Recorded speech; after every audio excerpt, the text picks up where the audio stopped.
Estamos escutando as maravilhosas aventuras do Nhu Puxim, contadas por Nastácio Lopi.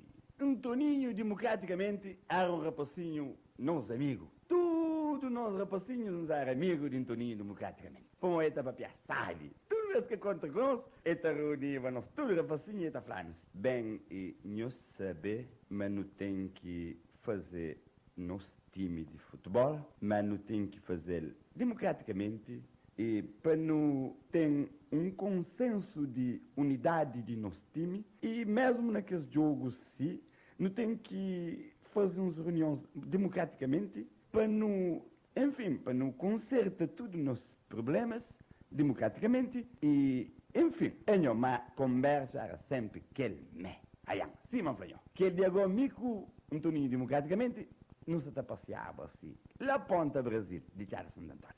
Conforme não se está bem assim, não há nota de 500 mil na chão. E no painel nós todos ao mesmo tempo.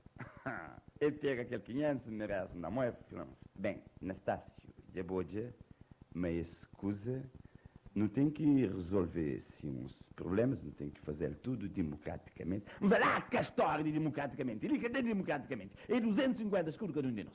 Na terra que tem segurança, tudo aliança da culpa do governo, que as homens gravata eterno, e povo está vive com medo. Estiga de rouba criança, terra já perde esperança, turista já perde confiança, jovens já tá morre cedo.